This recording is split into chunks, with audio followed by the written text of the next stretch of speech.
familias son amenazadas. Y en el caso de Adán y Eva descubrimos que el error principal de ellos fue tomar la fuente de conocimiento equivocada. Prefirieron el árbol, el fruto del árbol, que a Dios mismo. Y luego vimos con el ejemplo de Noé y su familia que sí se puede ser una familia ejemplar aun y cuando estemos rodeados de total oscuridad. ¿Con qué apoyo contaba Noé? ¿Qué otras familias estaban a su lado? ¿Qué iglesia estaba respaldándolo? Nadie. Ahora sí que eran Noé contra el mundo, ¿sí? Pero como Noé caminaba con Dios, entonces pudo mantenerse íntegro, pudo mantenerse bajo la gracia de Dios, y gracias a eso él pudo preservar a la especie humana. Nosotros podemos marcar una diferencia como Noé. Hoy vamos a ver a una tercera familia. Déjame contarte primero esta historia. La relata un escritor. Dice que un día estaba yendo a una de esas exhibiciones de arte y le llamó la atención un cuadro que estaba allí colgado en la pared en la exhibición de arte. En el cuadro lo que se veía de fondo era una cabaña, pero de la cabaña solo quedaba en pie la chimenea. A leguas se notaba en la fotografía, en la pintura, que la cabaña había sido consumida por el fuego. Estaba totalmente destruida y lo único que quedaba era la chimenea, porque la chimenea era de piedra. En la misma imagen de esa pintura estaba un niño, un pequeñito, y el pequeñito estaba abrazando un abrigo con todas sus fuerzas. Parecía que era la única posesión que había logrado rescatar, pero el niño, el rostro, el pintor le había dibujado una cara de sufrimiento. Estaba llorando el niño. Al lado del niño había un hombre anciano, y el anciano estaba dibujado solo en ropa interior. Pues al anciano parece que no le dio ni tiempo de rescatar más de la ropa, pero el anciano estaba muy tranquilo y sonriente, como hablándole al niño. Entonces no sé si están imaginando la escena: anciano y niño en primer plano, anciano en paños menores, el niño abrazando su abrigo, llorando, el anciano como dirigiéndole unas palabras, y en el fondo la casa totalmente destruida con solo la chimenea de pie. Y en la parte de abajo de la pintura había una frase. La frase, según el artista, era lo que el señor anciano le estaba diciendo al niño. ¿Qué le estaba diciendo? Le dijo esta frase: tranquilo, niño, Dios no está muerto. ¿Qué quiere decir esto? Que todavía hay esperanza para nosotros, a pesar de que la casa se destruyó, a pesar de que perdimos los bienes materiales y perdimos hasta la ropa. Dios no está muerto, por lo tanto tenemos esperanza. Y yo quisiera que esta frase se te quedara, porque nos va a ayudar a conocer a una familia más de ahí de Génesis, que nos ayuda a tener esperanza. La frase de hoy sería, o el sermón de hoy sería: hay esperanza, Dios no está muerto. Dios todavía puede hacer grandes cosas en nuestras familias. Vamos a ver el caso de una familia que nosotros conocemos muy bien, porque en la Biblia es uno de los personajes que más se destaca, es Abraham. Y la historia de Abraham es muy conocida. De todas las familias en Génesis hay muchas predicaciones que hablan sobre Abraham. Yo entiendo que muchos de ustedes están familiarizados con esa historia, pero Abraham nos va a enseñar hoy que en Dios todavía tenemos esperanza, porque Dios aún puede hacer tres cosas en medio de nuestra familia. Número 1, Dios aún tiene el poder para salvarnos, para rescatarnos. Quiero que alguien vaya y busque Josué capítulo 24 verso 2, y el resto tenga su Biblia abierta en Génesis 11. Pero si alguien me hace el favor de ir a Josué 24 verso 2, y ahí se nos va a dar un panorama de dónde provenía esta familia. Y dijo Josué a todo el pueblo: así dice Jehová, Dios de Israel, nuestros padres habitaron antiguamente al otro lado del río, esto es, Taré, padre de Abraham y de Nacor, y servían a dioses extraños. Ok, ¿quién fue el papá de Abraham? Taré. Y se menciona ahí que Abraham tenía un hermano, Nacor, ¿no? Y tuvo otro hermano, ahorita lo vamos a ver en Génesis 11. Pero la pista o la información que se nos da en este primer versículo, cuando Josué está haciendo un recuento histórico de la nación de Israel y sus orígenes, dice: nosotros provenimos de una familia que vivía en tierra pagana, en Ur de los Caldeos. Allí fue Taré, padre de nuestro padre Abraham, y ellos se dedicaban, ¿qué dice ahí? ¿A quién adoraban? En otras palabras, adoraban ídolos. Adoraban ídolos. Quizás esta información de Abraham no es algo que tú tenías muy conocido, pero el origen de Abraham creció adorando los ídolos de la tierra de Ur de los Caldeos. Su padre adoraba esos ídolos. Y pues es lógico, ¿verdad?, que lo que adoran los padres, los hijos lo aprenden. Así que Abraham, Nacor y su otro hermano, si ya van a Génesis 11:27, ahí se menciona al tercer hermano, que era Harán. Abraham, Nacor y Harán eran los hijos de Taré. Y Taré, cuando murió uno de sus hijos, Harán, que era el papá de Lot, entonces Taré le dijo a Abraham y a Nacor: vámonos de aquí, de Ur de los Caldeos, y fueron a habitar a otra tierra. Y en esa tierra fue donde murió también Taré. ¿Sí lo tienen ahí en Génesis 11, del 27 en adelante? Se fueron a vivir a la tierra de Canaán y vinieron hasta Harán. Justamente al lugar donde habitaron se llamaba igual que el hijo que murió, ¿sí? Y ahí murió el papá de Abraham. De allí fue de donde Dios tomó a este varón y lo llamó. ¿Qué méritos tenía Abraham para ser llamado? ¿Qué historia tenía Abraham de trasfondo de adoración a Dios como para que Dios lo escogiera y hallara gracia delante de él? No es lo mismo que con Noé, ¿verdad? Con Noé se nos dice ahí, y Noé caminaba con Dios y era un varón justo delante de Dios. Pero en el caso de Abraham no hay información antes de que nos diga, bueno, y Abraham ya buscaba a Dios y le hacía altares a Dios. No, Abraham estaba justamente adorando ídolos cuando Dios, en su infinita gracia, se le revela a él y le dice: Abraham, yo te he escogido, vete de tu tierra y de tu parentela a la tierra que te mostraré. Eso lo vemos en Génesis capítulo 12 en el versículo 1. Sin tener mucho experiencia o conocimiento previo de Dios, cuando Dios se revela a Abraham, Abraham cree, tiene la fe, la confianza para creerle a este Dios que se le está revelando y obedecer sus instrucciones. Tenemos esperanza, hoy día las familias tenemos esperanza, porque al igual que como sucedió con Abraham, Dios aún tiene poder para escogernos y salvarnos. ¿Cuántos de nosotros no provenimos de familias que tenían antecedente de adorar ídolos? Alce su mano. Usted venía quizás de familias que antes se inclinaban ante una imagen, que prendían una veladora, que rezaban un rezo, que traían un crucifijo. La mayoría de nosotros venimos de ese trasfondo. Quizás tú recuerdas a tus propios padres, y si no a tus padres, recordarás a lo mejor al abuelo y a la abuela. Así fuimos instruidos, así fuimos enseñados. Como Abraham, adorábamos ídolos, pero en su gracia Dios permitió que pudiéramos conocerlo. ¿Quién dice amén a eso? Amén. Dios nos rescató de esa adoración pagana, Dios nos rescató de esa adoración de ídolos y nos llevó a adorarle al verdadero Dios. Por eso hoy estamos aquí. ¿Qué mérito tuviste tú en eso? Honestamente ninguno. Honestamente ninguno. Fue por gracia. Por eso la Biblia dice allá en el libro de Efesios que es por gracia, para que nadie se gloríe, para que nadie se jacte, para que nadie ande presumiendo que no, Dios no me rescató a mí, yo fui el que le dio chance a Dios de que fuera su hijo. No se puede hacer eso.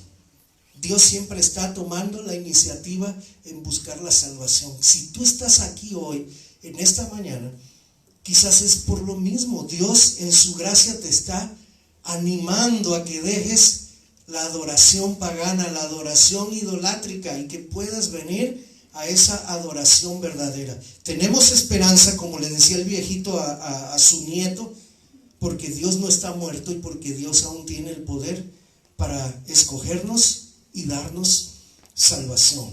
Pero Abraham también nos enseña que tenemos esperanza porque Dios aún tiene el poder para hacer milagros. Ahí mismo en el capítulo 11 de Génesis se nos dice en el verso 29 que Abraham y Nacor, que eran los dos hijos de Taré que quedaban vivos, tomaron para sí mujeres, es decir, se casaron. El nombre de la mujer de Abraham era Sarai y el nombre de la mujer de Nacor era Milca, hija de Harán, padre de Milca y de Isca. Pero ¿ya viste lo que dice el verso 30? Se nos da una información acerca de la esposa de Abraham. ¿Qué dice allí? Dice, mas Sarai era estéril y no tenía hijos. Y esta historia de la esterilidad de Sarai se va narrando durante los siguientes capítulos del Génesis. Toma un lugar central, protagonista en la vida de Abraham y Sarai. Ellos ya eran gente de edad y los días y los años transcurrían y no pasaba nada. Sarai seguía siendo estéril y el bebé tan anhelado no llegaba. Vamos a Génesis 15 y observen que la iniciativa proviene de Dios. Dice, después de estas cosas vino palabra de Jehová a Abraham en visión diciendo, Abraham, no temas, yo soy tu escudo, soy tu escudo y tu galardón, tu recompensa será en sobremanera grande. Y Abraham le respondió a Dios, Señor Jehová, ¿qué me vas a dar siendo así que ando yo sin hijo? Y el mayordomo de mi casa es ese Damaseno Eliezer. Dijo también Abraham a Dios, mira que no me has dado prole, no me has dado descendencia, y he aquí que mi heredero será un esclavo nacido en mi casa. Ante esta situación que Dios conocía perfectamente, ¿cuál es la respuesta de Dios? Verso 4 dice, no, el esclavo nacido en tu casa, ese no te va a heredar. El que te va a heredar será un hijo tuyo. ¿Qué está haciendo Dios? Dios le está prometiendo a Abraham que le va a dar un hijo. ¿Sí? Esa es la primera ocasión en la cual, platicando Abraham con Dios, Dios le promete que llegará un hijo, y luego lo lleva a ver las estrellas del cielo y dice, mira las estrellas, cuéntalas. Es imposible contar las estrellas. Dice, así de grande, así de numerosa será tu descendencia, y esa descendencia vendrá a través de ese hijo que yo he prometido. Vamos a Génesis 17, la historia sigue. Sarai sigue sin tener hijos, pero Dios ya había prometido que llegaría ese hijo. Cuando Dios le hace esta promesa a Abraham, Abraham tiene 75 años. Para nosotros ya una persona de 75 años pues ya no está en la capacidad para tener hijos, pero para Dios nada es imposible. Dice el verso 16 del capítulo 17, y bendeciré a Sarai, que por cierto ahora su nombre será llamado Sara, y también te daré de ella un hijo, la bendeciré y vendrá a ser madre de naciones. Dios sigue comprometido con su palabra. ¿Qué promesas ya Dios ha dado a nuestra vida y que están reveladas aquí en su palabra y que tal vez todavía no las hemos recibido? Todavía el tiempo de Dios no ha llegado, pero su promesa ya ha sido empeñada. ¿Qué tanto estamos confiando en la palabra de Dios? Vamos al capítulo 18. ¿Qué creen? Todavía no nace Isaac y los años siguen pasando y pasando. Cada vez la esperanza de Abraham y de Sara ya se está extinguiendo, ¿no? Dice en el verso 10 del capítulo 18, de cierto volveré a ti según el tiempo de la vida, y he aquí que Sara tu mujer tendrá un hijo. Y Sara escuchaba a la puerta de la tienda que estaba detrás de Abraham, y Abraham y Sara eran viejos de edad avanzada. y a Sara le había cesado ya la costumbre de las mujeres. Por lo tanto, Sara, cuando escuchó a Dios decir que tendría un hijo, se rió, diciendo: después de que he envejecido, ¿tendré deleite, siendo también mi Señor ya viejo? Entonces Jehová dijo a Abraham: ¿por qué se rió Sara diciendo: ¿será cierto que he de dar a luz siendo ya vieja? ¿Hay para Dios alguna cosa que sea difícil? Al tiempo señalado, y en otras versiones ahí se menciona que el tiempo que Dios le dio a Abraham es: al cabo de un año regresaré y Sara tendrá el hijo que te he prometido. Dios sigue teniendo el poder, hermanos, para hacer milagros.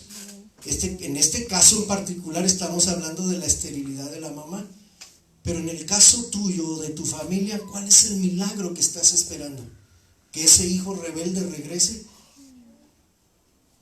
¿Que tu esposo venga a los pies del Señor? ¿Que toda la familia pueda adorar junta? ¿Que tus hijos ya no peleen entre ellos? No sé cuál sea la situación particular, qué es lo que estás clamando a Dios, qué es lo que más anhelas que suceda en tu familia, pero eso que anhelas, Dios aún tiene el poder para hacerlo realidad. Abraham y Sara añoraban ese hijo. Ellos querían heredar a un hijo que saliera de sus entrañas. Pero ¿sabes cuánto tardó la promesa en llegar? 25 años. Y 25 años para nuestro tiempo pueden ser demasiado. Para Dios no, porque Él corre a otra velocidad. Pero para nosotros 25 años pueden ser muchos de espera. Pero al cabo de esos 25 años, mira lo que sucedió. Génesis 21. Verso 1. Visitó Jehová a Sara, tal como se lo había dicho, e hizo Jehová con Sara como había hablado. Y Sara concibió y dio a Abraham un hijo en su vejez, en el tiempo que Dios le había dicho. Y llamó a Abraham el nombre de su hijo que le nació, que le dio a luz Sara, le puso por nombre Isaac. Y sabemos que Isaac significa risa, ¿verdad? Haciendo alarde a tanto que Abraham como Sara, en su momento cuando Dios les dijo: ustedes van a ser padres, los dos dijeron: ya estoy viejo. Abraham fue el primero que dijo eso, y luego fue Sara la que a escondidas también se rió y dijo: ya no es posible, yo ya estoy muy vieja, ya tengo 90 y Abraham tiene 100 años. Pero mira, el Dios de lo imposible les sorprendió tal como lo había prometido, y al cabo de ese año, cuando Dios se había comprometido, ahí estaba la anciana, ¿no? Yo creo ya Sara parecía la tatarabuela de Isaac, no su mamá. Pero allí estaba ella, gozándose con aquel pequeño. Y para que nunca se les olvidara, le pusieron de nombre Risa, ¿no? Para que les quedara el recuerdo. Número 1, hay esperanza porque Dios aún tiene poder para escogernos y salvarnos. Todavía Dios puede sacarnos de la idolatría para venir a la adoración verdadera. Número 2, hay esperanza para nuestras familias porque Dios aún tiene poder para hacer milagros. Todavía no hay nada ante lo cual Dios diga: no puedo hacerlo, esto es demasiado difícil para mí. ¿Conoces de algo que Dios haya dicho eso? Dios nunca va a decir: no puedo. Esa es la única frase que el Señor no usa, porque Él es todopoderoso. Y tercero, Dios aún tiene el poder para arreglar nuestras malas decisiones. Hay esperanza para nuestras familias porque Dios aún es capaz y tiene el poder de que la basura que nosotros formamos, convertirla en algo productivo, de que aquello que nosotros fuimos usados como instrumentos de Satanás para maldición, Dios lo torne en bendición. ¿Recuerdas que la historia de la esterilidad de Sara es protagonista en la familia de Abraham? Desde el inicio se nos dice: y Sara era estéril. Y quieras o no, esto era una situación que provocaba tensión entre los dos. Ambos deseaban ese niño, y como matrimonio no estaban satisfechos, hasta no tener un niño propio. Como les dije, cuando Dios hizo la promesa de que tendrían un hijo, fue cuando Abraham tenía 75. Como le llevaba 10 años a Sara, ¿cuántos años tenía Sara? 65. Pasaron 10 años y nada.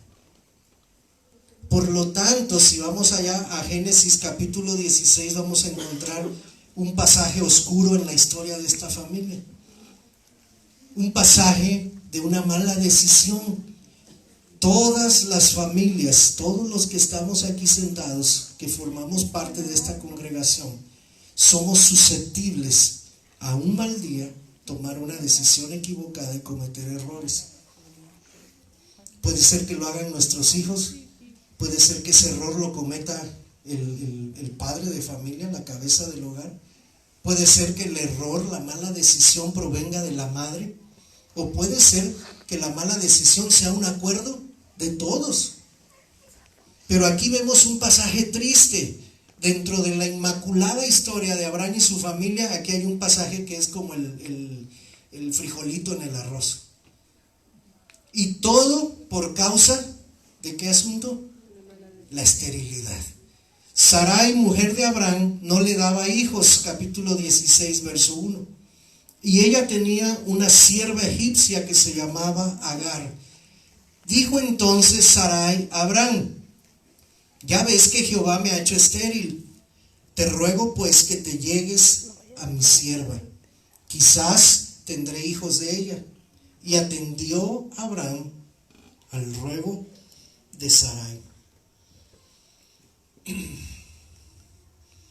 Para empezar, la mala decisión inicia o tiene su origen en la pequeña raíz. Digo pequeña, a lo mejor ya era muy grande, la pequeña raíz de amargura que estaba creciendo en el corazón de Sarai. ¿Por qué digo de amargura? Porque ella dice: Abraham, ven, quiero platicar contigo. Dios, tú sabes que Dios me ha hecho estéril. ¿No dice así? De alguna manera en su corazón había ahí algo de resentimiento. Le estaba echando la culpa a Dios. Desde ahí ya empezamos mal. Cuando ponemos a Dios de nuestro enemigo, ¿quién crees que entra para hacerla de nuestro amigo? Ahí viene el diablo, ¿verdad? Bien comprensivo él. Y empieza a meternos ideas locas. Ya sabemos cómo trabaja él, con engaños y con mentiras. Y en este caso, a Sarai, el diablo ya le estaba ahí metiendo una idea muy loca.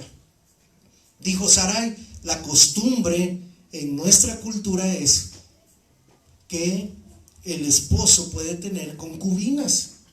Y esas concubinas pueden ser de mi, ¿cómo se llama? Mi servicio de mujeres que tengo, de mis sirvientas.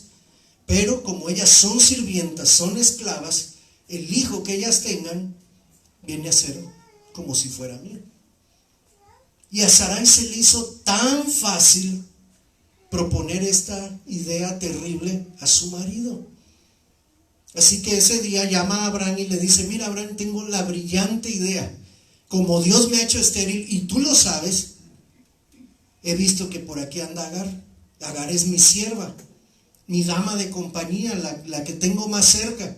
Por lo tanto, ¿qué te parece si vas, tienes relaciones con ella y el hijo que nazca de ella, pues vendrá a ser mío? ¿Qué les parece la idea? Culturalmente aceptable, pero espiritualmente, ¿cómo la ven? ¿Hay algún mandamiento por ahí donde Dios diga que pueden tener todas las mujeres que ustedes quieran? Estos inventos eran arreglos de las culturas, eran arreglos humanos. Pero Dios no había dado ese permiso. Ahora, cuando la mujer va y le sugiere esto a Abraham, ¿cuál es la actitud de Abraham? ¿Cuál es la respuesta de Abraham?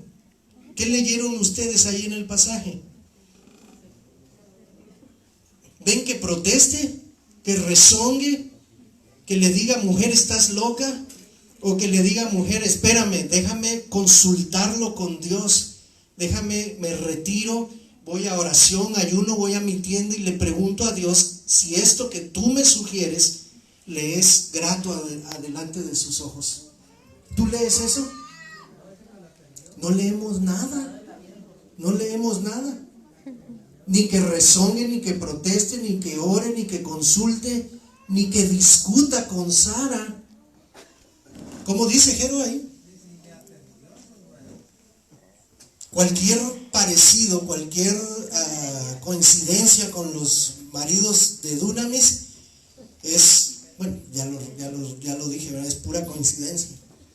¿Sí? Es sin querer queriendo. Perdónenme, hermanas, lo que voy a decir. Ustedes son nuestra ayuda idónea.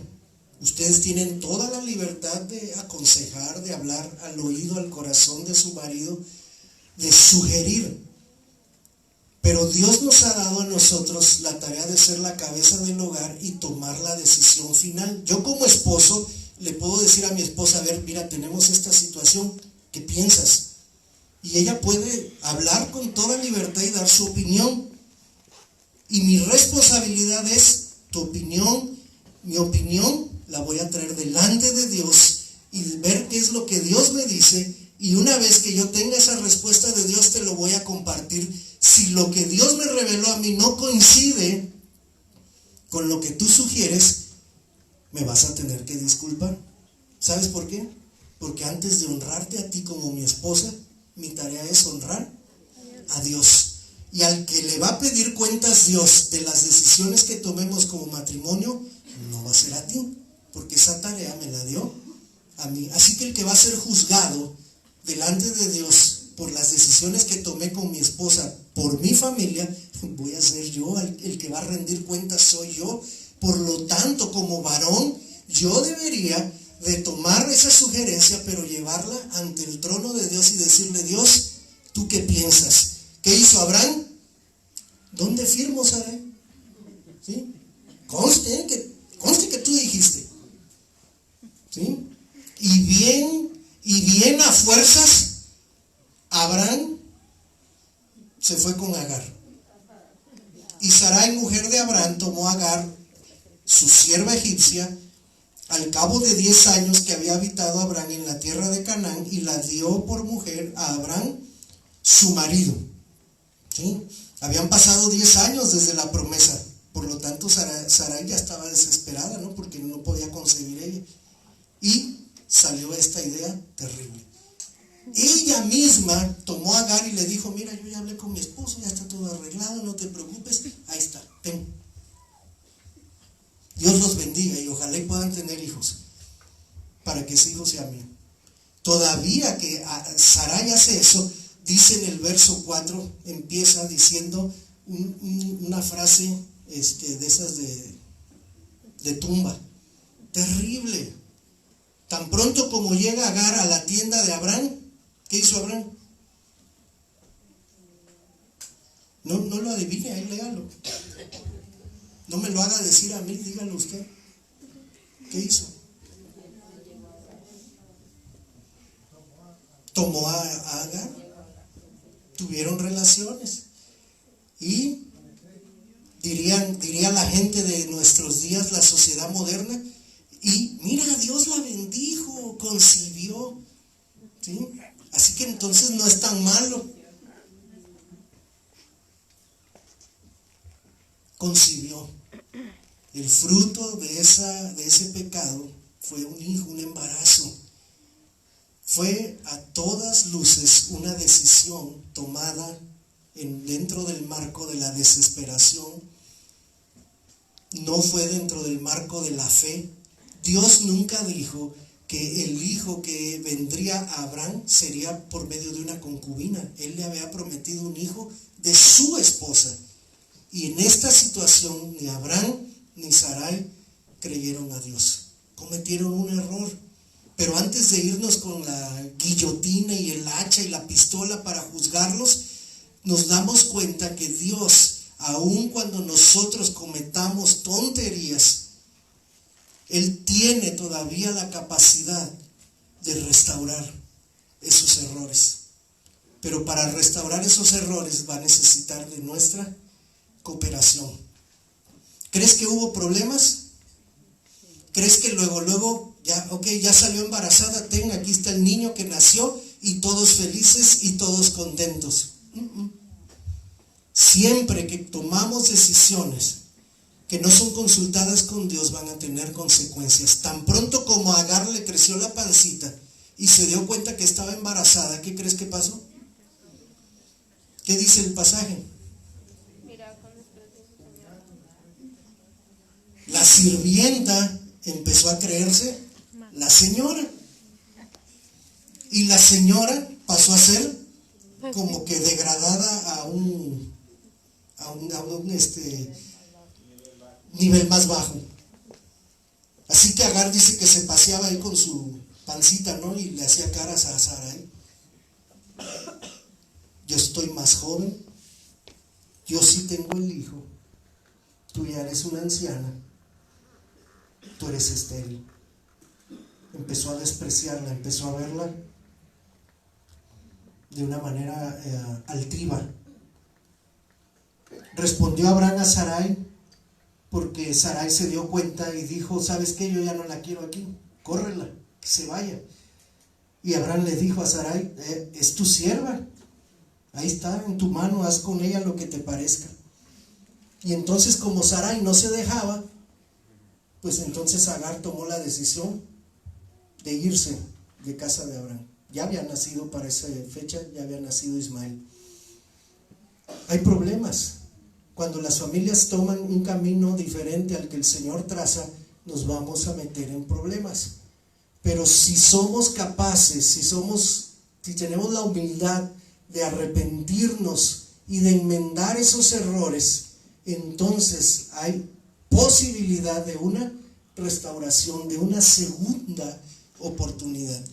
Dios es capaz y todavía puede hacerlo, aún en la modernidad, de que nuestras malas decisiones se conviertan en una bendición. Todavía Él es capaz de resolver esa clase de asuntos tan profundos que a veces producen rencor en nuestro corazón. Hay familias que están separadas, familias que fueron destruidas, familias que están viviendo cosas muy fuertes. Pero cuando esas familias vienen y dicen: Señor, ya me cansé de ser yo el que toma las decisiones, ya me cansé de dirigir mi vida bajo mis propios conceptos, quiero que tú intervengas, quiero que tú tomes el control, entonces es cuando Dios puede empezar a hacer esos milagros. Pero el principal de todos es ese milagro de restauración. Cuando Agar salió huyendo, estuvo a punto de morir, porque le faltó el agua y le faltaron los alimentos. Abraham le puso ahí una buena despensa, pero se acabó. Y llegó un momento en que en pleno desierto el niño tenía sed y tenía hambre. Y Agar lo puso lejos y ella se fue para otro lado y dijo: así no lo veo morir, ya que se muere el niño y me muero yo aquí en el desierto. Y en medio de esa necesidad, Dios ve la necesidad de esa mujer y Dios le permite, de una manera milagrosa, encuentre agua. Pero observa lo que le dice Dios. Le da una orden: tendrás que regresar. ¿A dónde? Versículo 9.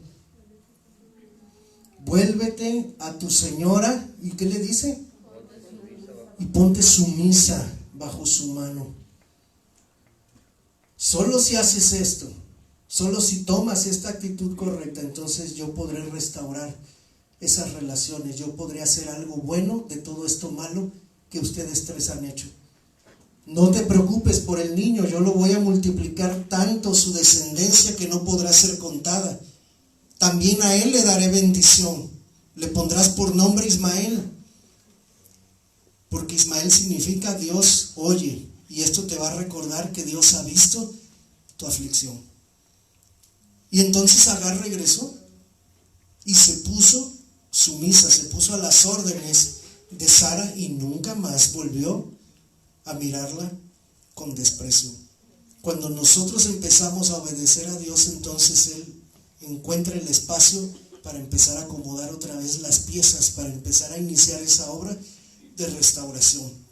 La familia de Abraham es una familia de la que podemos aprender muchísimas cosas. Esta familia tiene muchas otras historias paralelas ahí en Génesis y podríamos sacar más y más enseñanzas, pero hoy solo te quiero recordar estas 3. ¿Por qué?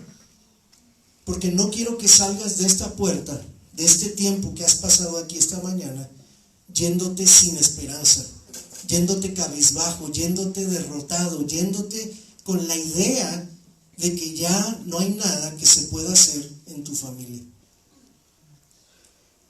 Dilo conmigo, aún hay esperanza. Dilo, aún hay esperanza. Dios no está muerto y Dios aún tiene el poder para escogerme y salvarme. Tiene el poder para hacer milagros y tiene el poder para restaurarnos, para hacer que nuestras malas decisiones se conviertan en una bendición, en un aprendizaje. Quiero que cierres tus ojos.